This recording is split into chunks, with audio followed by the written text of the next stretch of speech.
The NFL rolled out 5 new rule changes, and one of those rule changes is great news for a recent signing to the Browns roster. So welcome on into the Cleveland Browns Report by Chat Sports. Matthew Peterson here, running through these rule changes, explaining them all to you guys as we start with, in no real particular order, the legal tampering period has changed. So if you recall, free agency starts on a Monday, but the new league year begins on a Wednesday, and teams can talk to players or agents on Monday and Tuesday. Now, teams can speak directly to the players on that Monday and Tuesday. So the only thing that's going to change or different is no contracts can be signed until Wednesday, but now, which it always was kind of silly that you'd make a deal with an agent, but you weren't allowed to talk to the player that you were going to give all this money to. That's out, and now teams can talk to up to 5 players during that Monday and Tuesday window leading up to the start of the new league year, which is traditionally Wednesday at 4 p.m. Eastern Time in the middle of March. So that rule, I don't think, impacts the Browns very much. It does help teams that like to get a head start on tampering. The Falcons and the Eagles kind of got dinged for it last year. Atlanta did. Philly got away with it. So if you like to break the rules, you're going to like this rule change because now it's no longer breaking the rules. If you played by the rules, now you're just catching up to everyone else. Second rule change, though, I think is great news for Deandre Carter. Kickoff touchbacks will now be placed on the 35-yard line. This rule change was announced as the Browns also made the Deandre Carter signing official today. Now, quick refresher. Last year, we learned the NFL was going to roll out brand new kickoff rules. They had the landing zone, the setup zone. That was all of 2024. What's different now is if you kick it into the end zone, instead of the ball going out to the 30-yard line, it goes out to the 35-yard line. So the league is trying to incentivize teams to stop kicking it out the back of the end zone for a touchback, kick it into the landing zone for returns because returns are just more eventful than touchbacks, which a lot of people spend just going to the bathroom, and it creates a large time window of not a lot of action. And if you really want to go down the well here with me, that means advertisers don't want to pay for time spots after touchdowns because there's nothing that happens on the kick return after a touchdown. So the break is extended even larger. But back on track here. Last year, we saw a huge increase in teams returning kickoffs, 11% year over year, up to 33% almost. 59 returns of 40 or more yards, the most since 2016. Now, the league put out a heat map which shows where all the teams' kickoffs landed. You can see the Colts were the worst in the AFC of kicking it into the landing zone. They booted that ball through the end zone more than any other AFC team.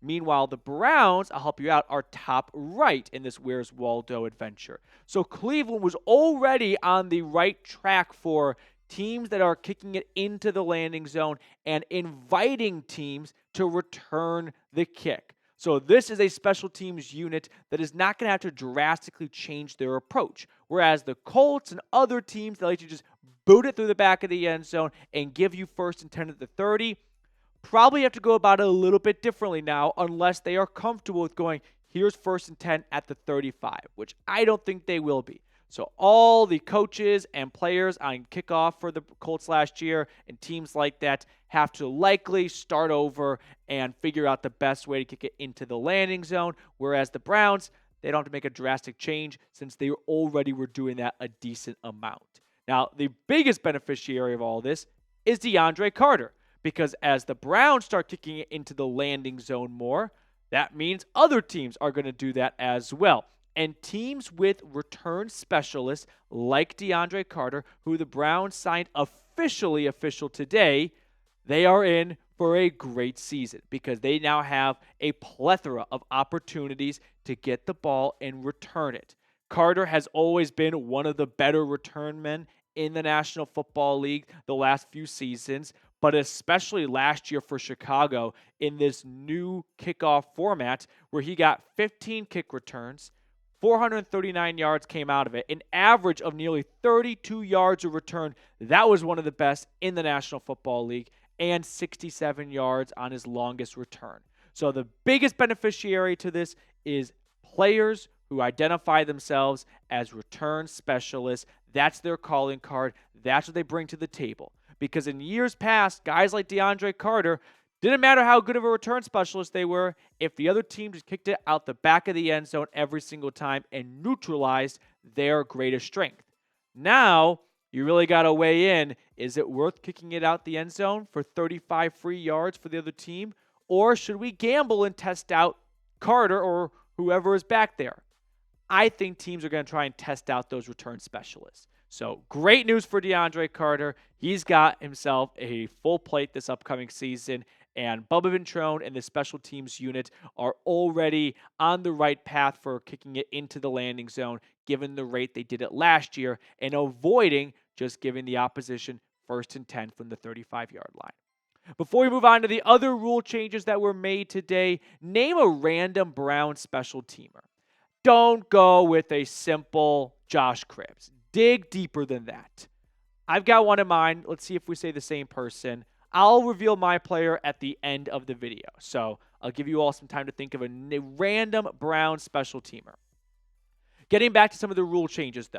Third rule change, both teams will possess the ball in overtime. This is what we see in the playoffs. In the regular season, we have seen a gradual change from sudden death to, no longer sudden death unless the first team scores a touchdown. If they kick a field goal, the other team gets a chance. To, now we're going to let both teams get the offense on the field, unless there's a safety, which I think would be a really fun way for overtime to end. But I don't think this has a huge impact on the Browns. Unless they were really, really good or really, really bad at the coin toss, now they are going to get the offense on the field no matter if they win or lose the coin toss. So teams that were, because there were some teams last year that were like through the roof on nailing heads or tails. So those teams might be a little upset because they had that special talent of, we're going to get the coin toss right, and we're going to march down the field and score, and you won't get a chance. So tough luck for them. Fourth rule change, replay assist will be permitted. This was one of the eye-popping rule changes. So let's talk. That's actually coming up next, the Hawkeye technology. But let's get back to the rule changes. So going back to the replay assist. So the NFL is going to let a referee in the booth chime in and help out with 5 penalties that could be called. So the 5 specific penalties that the Sky judge will call it, the replay assist person, is defensive players getting hit, defenseless players getting hit, face masks, horse collar, tripping, and running into / roughing the kicker. Those are the 5 penalties that if a flag is thrown for one of those 5, and it's a bad penalty, it's a bad flag, it's incorrect, replay assist can chime in and reverse the call. Some notable details here. This does not include roughing the passer. This does not apply if no flag was thrown.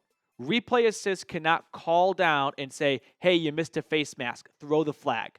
No, replay assist can call down and say, that wasn't a face mask, pick up the flag. But they cannot add a penalty. So Vikings fans, last year in LA on Thursday night, Sam Darnold face mask wasn't called. Yeah, that still happens again this year. But if a flag is thrown and it's a bad call and hey, that wasn't tripping, which you never see tripping called, so I don't know why that was a focal point here. Okay, sorry about that, everyone. We're going to pick up the flag. No tripping, replay assist with the assist. So no roughing the passer, unfortunately, but I guess it's a start in the right direction for letting technology be a bigger part and letting cameras and replay be a bigger part of officiating. Now we can get to the Hawkeye technology implemented for line to gain. I think the wording is very important here from Tom Pelissero. So Hawkeye technology, which we see in like tennis matches, will be used for the NFL as the primary method for measuring the line to gain. My understanding is that the Hawkeye technology is not going to be here to help on 1st and 10, the ball gets placed after a 5-yard run. I still think that is going to be done by the officials. What Hawkeye technology is going to help out with is on 3rd and 3, does the running back get to the line to gain, right? Did he get to the first down marker or was he short? That is where they're going to use this technology. Not, hey, where was he down? on a 1st and 10 run that went for 3 yards? Is it the 38-yard line or the 38.5-yard line? That's still going to be done manually. So those are the rule changes. Let's do a random Brown special teamer, and then we are going to pick a card to wrap up today's episode. Okay. Let's go. I've got mine. You have yours? Here we go. Counting down in 3, 2, 1. Cody Parkey. There was always the fear that Parkey would screw the Browns over in the playoffs after what happened in Chicago. Didn't really happen, but he's still out of a job now. So, Cody Parkey. Okay, let's pick a card to wrap up the... Oh, and if you're still watching, yes, thank you, Reed. I just want to put this out there because I know that in between free agency and the draft, things can get a little bit slow in the NFL world. So I just want to show some love to those of you that watch all the way to the end of the video. So if you're in that club, drop a CLE for me in the comment section so I can identify the real ones. Now let's pick a card. How about that? Reed, which card do you want to go with? Can I go with not that one that I was thinking of right then? Yeah. How about I really don't say this one often. 7 of clubs. 7 of clubs. I'm going to go with the Jack of Diamonds.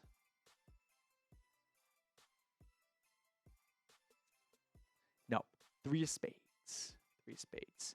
See you guys later.